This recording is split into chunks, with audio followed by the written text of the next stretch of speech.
you would please take your pew Bibles and turn to one of the very first pages in the Bible in Genesis chapter 1. Genesis chapter 1.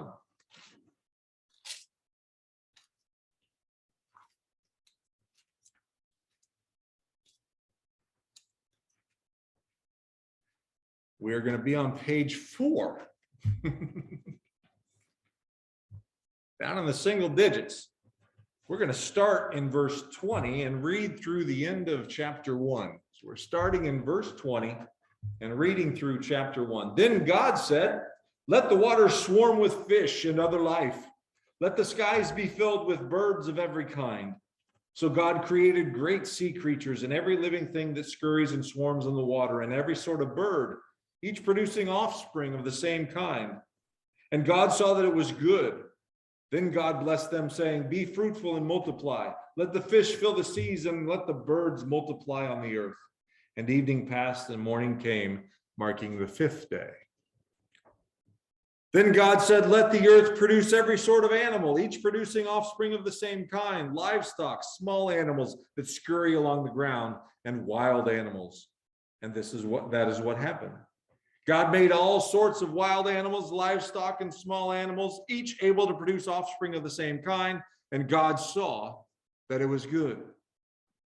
Then God said, "Let us make human beings in our image, to be like us. They will reign over the fish in the sea, the birds in the sky, the livestock, all the wild animals on the earth, and the small animals that scurry along the ground." So God created human beings in his own image. In the image of God, he created them. Male and female, he created them. Then God blessed them and said, "Be fruitful and multiply, fill the earth and govern it. Reign over the fish in the sea, the birds in the sky, and all the animals that scurry along the ground." Then God said, "Look, I have given you every seed-bearing plant throughout the earth, and all the fruit trees for your food. And I have given every green plant as food for all the wild animals, the birds in the sky, and the small animals that scurry along the ground, everything that has life." And that is what happened. Then God looked over all that he made, and he saw that it was very good. And evening passed, and morning came, marking the 6th day. Well, last night was fun to a certain extent.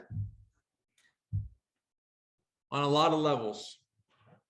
We've been Metamora fans since our daughter started high school there in 2014.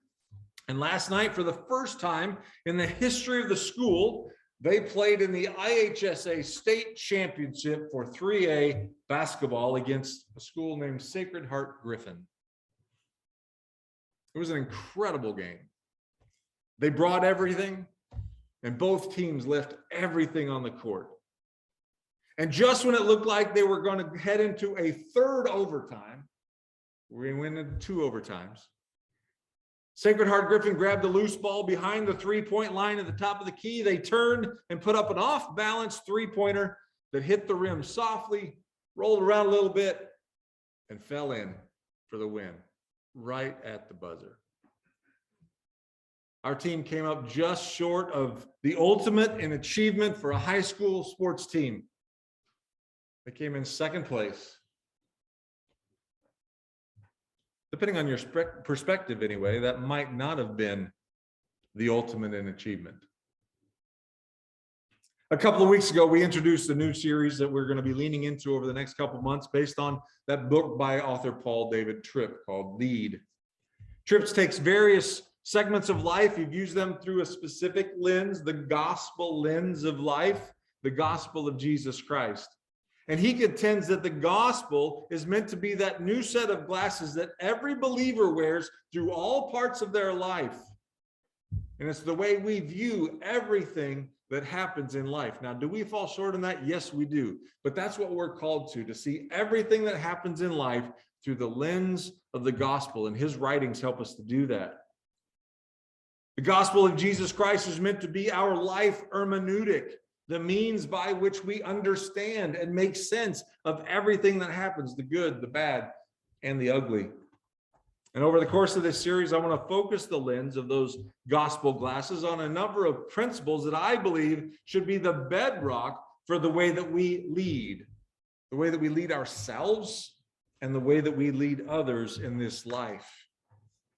Because that's really how we move forward in life. That's how we are good stewards of life, is that we understand how important it is to even lead ourselves. And the first principle that we're going to be looking at today is, believe it or not, achievement. And as we just read, you and I are created in the image of God. Now, this is a deep theological concept. And we could spend a lot of time just on that one phrase. We're going to just skim the top of it, but it is a deep, deep concept. It takes a long time to understand it fully, but at its very basic level, it tells us that you and I were created differently and intentionally. We are different than the birds of the air, the fish of the sea, and the little animals that scurry on the dry ground, and the wild animals. We're different. We're different than the angels. Humankind was created uniquely, and it was created intentionally with purpose. We were given a spirit. We were given the ability to reason. We were given a deep longing for communion with our Creator and with one another, and we were given a divine purpose. I'm going to reread just a portion of that so we hear what that divine purpose was. Be fruitful and increase in number, fill the earth and subdue it. Rule over the fish in the sea and the birds and in the sky, and over every living creature that moves on the ground. Then God said, I give you every seed-bearing plant on the face of the whole earth, and every tree that has fruit and with seed in it. They will be yours for food. And to all the beasts of the earth, and all the birds in the sky, and all the creatures that move along the ground, everything that has the breath of life in it, I give every green plant for food. And it was so. Fill the earth, subdue it, rule over the living creatures. Consider yourself at the top of the food chain. We're not the biggest. We're not the strongest. We may not even be the smartest. But we were given a charge. And it has been ingrained in us for generations upon generations upon generations, all the way back to the first of humankind. The drive is in our DNA. The drive to seek, to understand, to develop, to subdue, and to conquer. The drive to win. The drive to achieve. No matter our age, no matter our socioeconomic condition, no matter our race, no matter our gender, no matter our creed, the human race is wired and designed and purposed for achievement. It's not something to be ashamed of. It's not something to apologize for. As a matter of fact, I believe it's something that we should probably get a little better at. But unfortunately, we lost our edge a long time ago. You see, achievement takes some things that most people in our world tend to lack. It takes vision.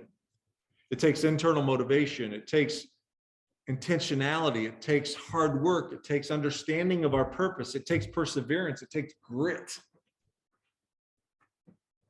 And our society has lost a lot of those things along the way.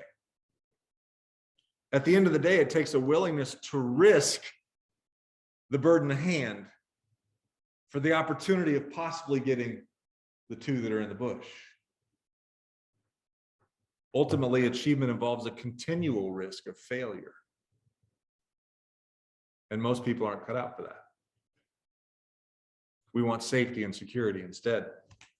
We want the promise of a good outcome, or we won't do it. We want guarantees that failure will not come. But most of us are old enough to know that that's just not how it works, is it? If you want to achieve, you've got to risk failure. Let's return to our premise for a second.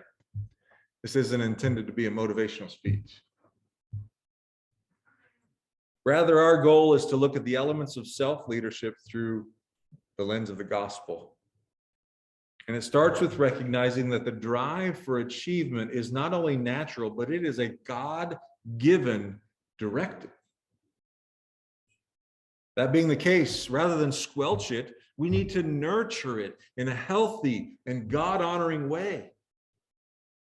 But before we get to the second part of that sentence, the idea of nurturing in a God-honoring, healthy way, I think we need to realize that our culture is bent toward the first part. The fact that we want to squelch it. Do we realize that as much as we celebrate the victors, our culture is practically designed in its current mentality to squelch or even tear down the achievers in our midst?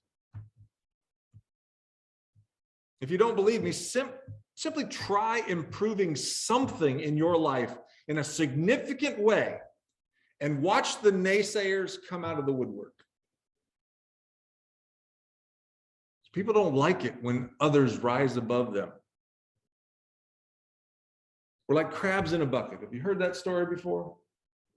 If you throw a bunch of crabs in a bucket, you know you don't have to put a lid on it. You know why you don't have to put a lid on it? Because as soon as one of the crabs starts to get toward the top, another crab's going to grab him and bring him back down. That's how crabs work in our society too. Heard the analogy that if your nail head starts to come up, somebody's going to come along with a hanger and going to hit it. We have this strange, unhealthy thing about us as humans that doesn't want other humans to succeed. Now, we want the benefits of that success. We love the comfort that comes along with somebody succeeding, like Henry Ford. We don't want our peers around us to succeed. Something deep and dark inside of us, rather than encourage the person that wants to go out and start their own business, or that wants to go out and maybe get healthier, somebody that wants to go out and improve their lives in some great way, get a better job, whatever. There's something about us that even we may fight it and we may do an okay job of covering it, but we want to pull them back in because it makes us feel more comfortable if they're like us. This is just humans being crabs in a bucket. And our nature in our society is to squelch the desire for achievement. But on to the second part. How do we nurture achievement in this world in a healthy, God-honoring way? How do we look at this concept of achievement, which is a core part of leadership of self? How do we look at it in a healthy, nurturing, God-honoring way? Number one, we keep our love of people first. We keep our heart for the people around us paramount. Achievement takes vision, it takes planning, it takes sacrifice, it takes execution. The task needs to get done. If we're going to move the ball forward, the task needs to get done. But there's an abusive way of doing that, and there's a gospel-centered, Christ-honoring way of doing that. A way that Jesus modeled for us time and time again. Read the Gospels and learn from the Master. Jesus accomplished incredible things in only 3 short years in ministry. He changed the world. 3 years. That takes intentionality. That takes drive. That takes achievement. But he always kept his love for people paramount. The disciples wanted to shoo the children away. And Jesus said, let the children come. Matter of fact, be like them if you want to enter the kingdom of heaven. He used the inconvenience of these little ones all around, making noise and distracting, to make a point about the kingdom, to move the hearts of the people forward. He walked among the crowds. He healed the sick. He hung out with people that he shouldn't have been hanging out with, if you really want to leave a message, or if you want to have an image that most people want to have in today's day and age. The lowlifes, he was with them. He washed his disciples' feet. Ultimately, he sacrificed his own life for our sake. In a healthy approach to achieving great things in this life, we must also always keep our love for God's favored creation at the forefront, his people. Now, there were times when in Jesus's ministry, his love for people was so great that he did things they didn't want him to do. But his motivation was his love for the people. The mission that God had brought him to this earth for was eventually to die and to be raised again for hope for a new life. He had to set Peter aside sometimes. He had to face false accusation. He had to turn over money tables. He had to get in the face of Pharisees and Sadducees. I'm in no way saying that Jesus was a people pleaser. He was a people lover. And that love drove his achievement mindset. Number two, in our quest for a healthy, God-honoring approach to achievement, we need to be willing to work the process. You know, God has this way of orchestrating life. You realize he rarely gives us the finished product. He gives us vision, and he gives us the raw materials. This is his way of encouraging us to tap into that image of God thing again. You see, we've been created in his image, and you know what he is? He's a creator. And by giving us vision, and by giving us the raw materials, he allows us to lean into our little c creator, that part inside of us that wants to be a creator. He doesn't give us the finished product. Even back in the creation story, God put the animals there, but Adam was charged with naming them. That was probably a lot of work. We were instructed to work the soil and to subdue the earth. This is work, folks. When God gave the Israelites the promised land, they didn't just walk in. They were instructed to fight for it. They had to subdue their enemies and take the promised land, even though it was promised. It's good to dream and to plan and to organize and to execute. In fact, I believe it honors God not only when we do so with great precision, but when we do so with great joy.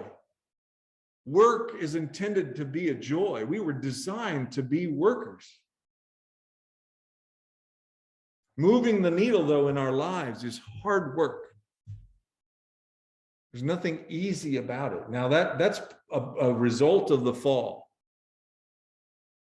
The fall has brought us to the point where work is actually laborious and there's a negative connotation to it. But by design, God has designed us to work in his glory and to enjoy it and to love it.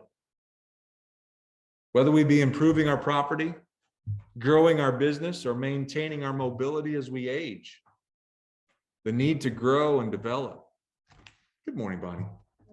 The call to achieve. It never expires. I think of Daryl. You tell me stories about every day you've got a routine of going out on the farm and doing your thing, right? When we stop doing those things, decay starts to set in our property and in our lives. We are called, no matter what our age, no matter what our stage of life, to continue to work to God's glory. It's a fool's journey to dream and then to expect that dream to come to fruition without doing the work necessary to achieve it. Our charge as Christians is to set a God-honoring course, to plan the route, and then to willingly and joyfully work the process. We've got to work the process faithfully, diligently, And within the context of our first point, which is keeping our love for people first and foremost. And lastly, after keeping our love for people first and working the process, I believe to honor God in this arena of achievement, we need to release the results to Him. Yes, there are lessons to be learned, particularly in failure. That's what makes failure so good in our lives. It's where we can learn lessons. We rarely learn lessons when we're the victors. Yes, there may be great disappointment when the ultimate goal is not achieved the first, the second, or the 1,000th time. But when looking at life through the gospel-centered lens that we're talking about in this series, we realize that final results are in God's control, not ours. We can't manipulate and control the outcome of everything that we do. It's impossible. God's the one that works all things for the good of those who love Him and who work according to His will. He's the one that sees the master plan. He's the one that controls the universe, not us. And at the end of the day, our highest calling is to honor Him with our attitude, our conduct, our heart's desires, and to trust His sovereignty. When we do our best to honor Him by keeping our love for His greatest creation first, our fellow humankind. And when we work hard to move the needle in our lives for the sake of His kingdom and for the betterment of the world and care for that world that He has left us, I believe He is honored when we entrust the final outcome to His ultimate care. When we trust that God is so sovereign and so in control that I'm going to love people, I'm going to plan, I'm going to dream, I'm going to pursue, I'm going to work hard, and then whatever happens in the result, we're just going to trust that God's got that. When we release the results to Him, we show Him that we trust Him, which is something that is made possible only by His unbounded and overflowing grace in our lives. That does not come natural to us as humans. We want the victor's crown every time. But it's the flow of God's grace in our lives that trusts that He is in control and that He loves us and that He loves you. He loves all the people around us. And that grace that just flows through our lives, that's that gospel-centered lens that allows us to accept defeat and failure, even though we had this vision and we had this plan and we worked so hard. But God, You're in control. Because without God's grace, we have this sinful, competitive nature that will eat us alive. And we could go on in that vein for sure, because the trappings of the pursuit of achievement are many. We could talk about all the downsides of everything we're talking about today, but we're not going to go there. We're going to try to stay on the positive side of encouraging one another. Rather than detail those downsides, let's simply acknowledge that we need a strong, steady flow of God's grace to surround us as we walk down this path of life. Unless we think that we age out of this pursuit, may I remind you of one of the Old Testament's heroes in the story of the Israelites. Prior to their wandering in the desert, 12 spies were sent in to check out the land. God had promised it to them. Moses sent in 12 spies to say, hey, go see what we're getting ourselves into.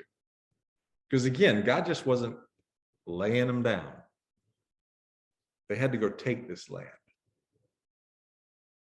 Of the 12, only 2 were confident in their charge by God to take that land. One of those 2's name was Caleb. 45 years later,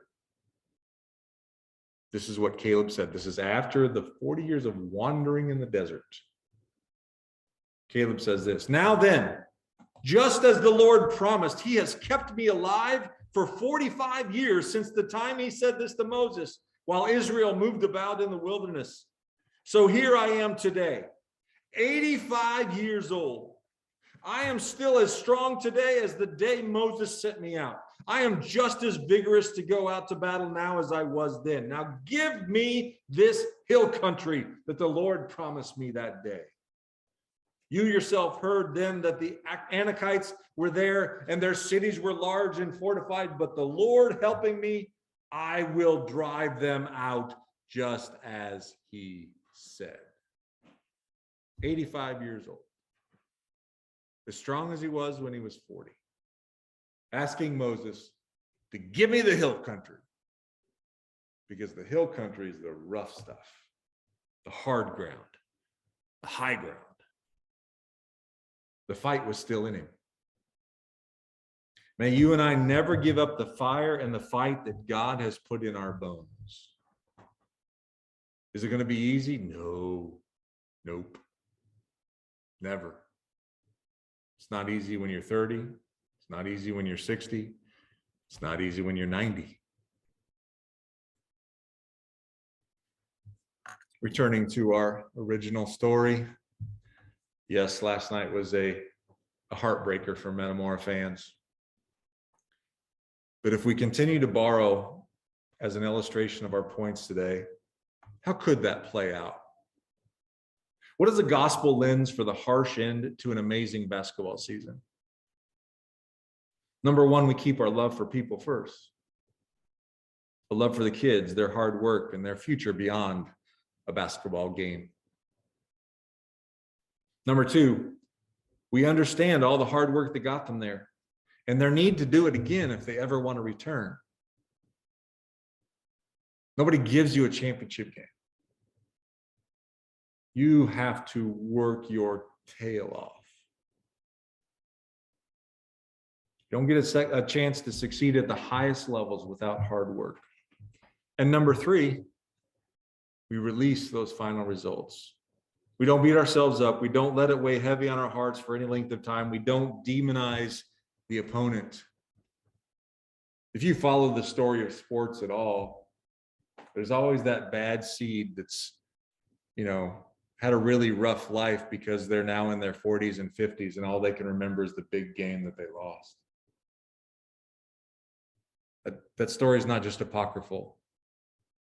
Their lives destroyed because they haven't been able to release the results. Not too long ago, a fight broke out in the handshake line after a game when a coach didn't handle the loss very well. A head coach slapped the assistant coach of another team. Coach Izzo was asked about whether or not the handshake line should be eliminated to keep this kind of stuff from happening, and his response was rather profound. Is Izzo Michigan or Michigan State? Michigan State. Okay, so he's the head coach. He's a famed coach for a storied franchise at Michigan State. He basically said that when the horn sounds, the game is over. And when the game is over, we need to accept the results of the game and move forward. Leave it all on the court, release the results, win or lose, and look forward to what's next. It's something the handshake line teaches these young men and women. The game's over. They're still our fellow men and women, humankind. In our quest to move forward in life, and our effort toward our goals according to the vision and tasks that God has placed in our path, may you and I embrace a gospel-centered, God-honoring, grace-filled approach to the hardwired, natural pursuit of achievement in this life. Would you please pray with me? Gracious Father, thank you. Thank you for the way that you seem to have an answer for everything. Well, you do. But sometimes it's just revealing in our own hearts when we find it.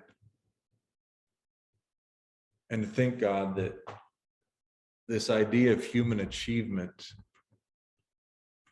has been wired into our DNA from the days of creation by you. because it's in your heart, Father. And yet we have mutilated the vision. We have allowed the sin of our hearts and of our just traditions to flavor in the negative way how we approach the beauty of moving forward in this life, of creating amazing and beautiful things, of serving our fellow man well, of loving this life, including the work that is included in it. From the day we achieve our mobility to the last days of our lives. Father, there is a spark in our hearts. And we can proclaim, Father, that that spark is from you. And if we can approach that with a gospel-centered focus that glorifies you, that loves and honors our fellow man, that accepts the hard work that is accompanying it, and then releases the results into your care, Father, what could happen in our lives? What could happen in the building of your kingdom? Father, we just want to turn that all over to you as we wrestle with it. Thank you for your wisdom. Thank you for your love for us. Thank you for entrusting this earth and all that is in it to us. And may we take that responsibility seriously. May we passionately pursue life in your name and to your glory. In Jesus' name we pray. Amen. So good to see all of you this morning. So great to have so many of you with us online as well. Thank you for being with us. May the snow melt quickly, and may we enjoy maybe jacket weather in the coming week rather than coat and scarf and glove weather. Blessings to you all, and look forward to seeing you again soon. Have a wonderful week.